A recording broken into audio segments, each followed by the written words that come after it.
So as a business leader, one of the things that you're dealing with is the financial impact of diversity and inclusion in your business. And you're also thinking about, well, it's right, I understand it, I know that we need it, I understand that we need it, but how am I going to fund it, right? I'm in the midst of layoffs, I'm in the midst of a pandemic, my numbers might be down, we've got a recession, presidential election, all these different things.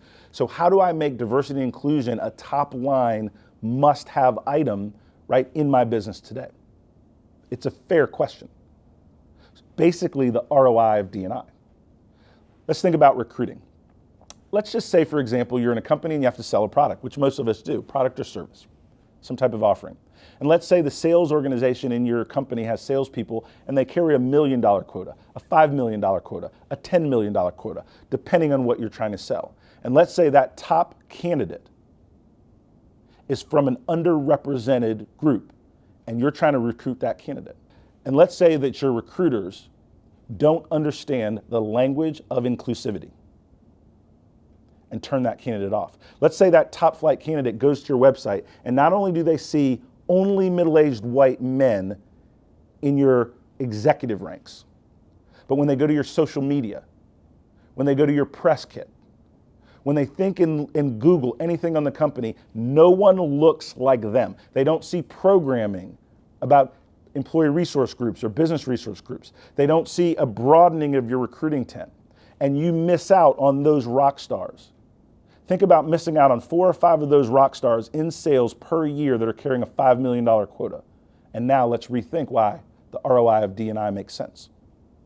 Think about if you're in the software development business and a rock star is 10 times more productive than a typical programmer.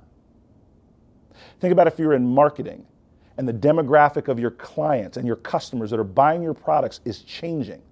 And you put out a video, and that video only has people that looks like the creators of the video. And it doesn't resonate authentically with the people that you want to buy your product. Now all of a sudden you're thinking about the ROI of D&I in the lens and the context of how you need to grow your business in this new economy. When I'm talking to folks that are in the Generation Z, they make brand loyalty decisions based on the inclusivity of that brand, how that brand makes them feel, the connectedness of that brand.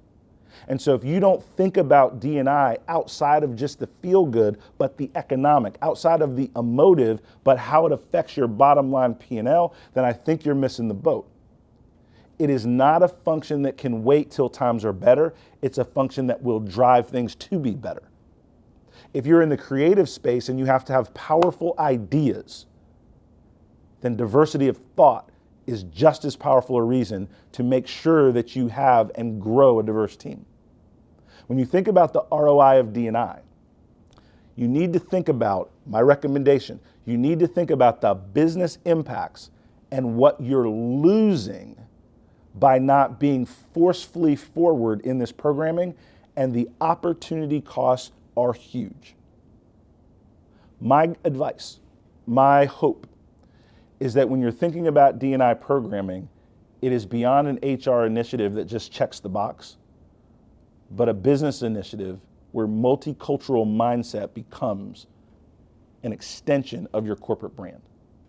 And when you do that and start to think that way, it is not an additional thing you need to fund.